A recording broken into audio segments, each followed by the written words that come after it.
Hoy hablaremos acerca de la seguridad a nivel de red.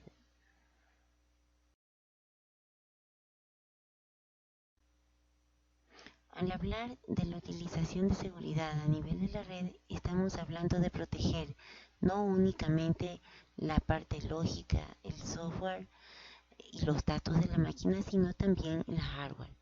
Empecemos por analizar cómo debe hacerse el cuidado en la parte física de la máquina. Aquí tenemos que ver lo referente a cómo se debe manejar el data center en la PC, en lo referente al enlace físico a la red de Internet y lo que más nos interesa, el respaldo de la información.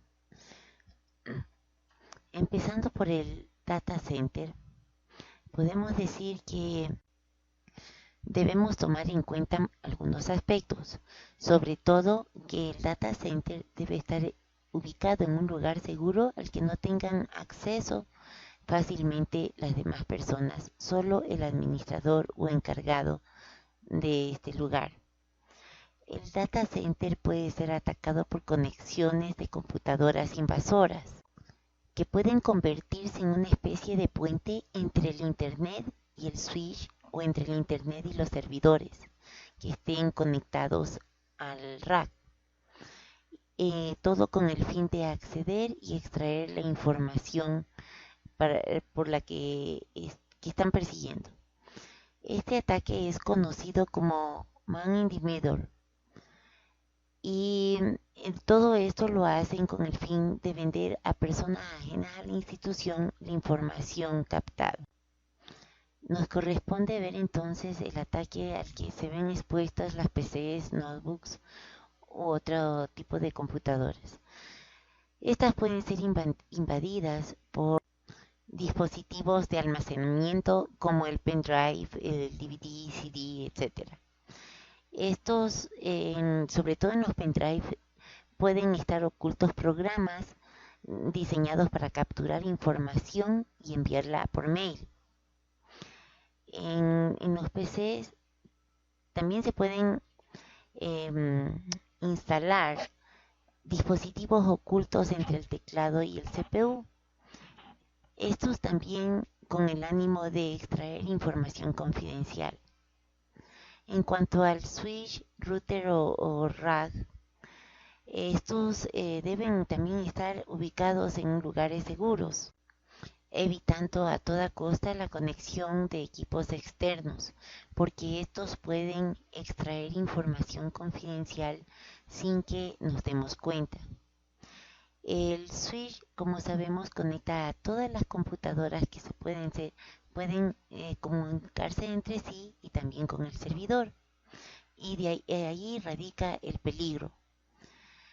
Ahora, en cuanto al backup o respaldo de la información, esta debe ser hecha en pendrive, discos duros, DVDs, CDs o servidores que deben estar siempre guardados bajo llave para que no evitar el acceso ilícito a esta información.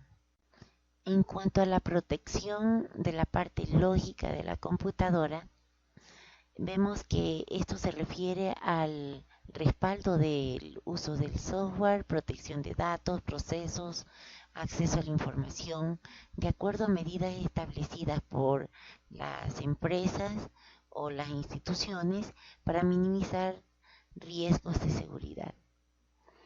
Esta protección lógica se la debe dar a los elementos de la red, usuarios logueados, Wi-Fi, acceso a email, software en general y ciclo de claves. Empecemos por analizar los elementos de la red.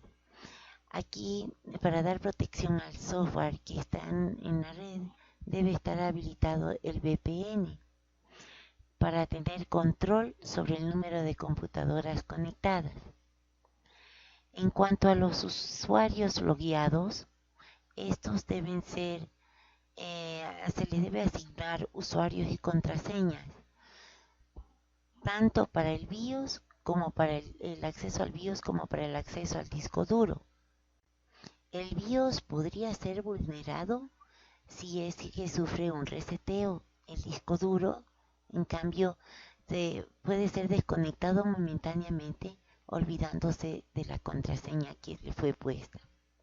En cuanto al Wi-Fi, debe tener una clave para evitar conexiones intrusas y que éstas sean detectadas por un sistema WPA2.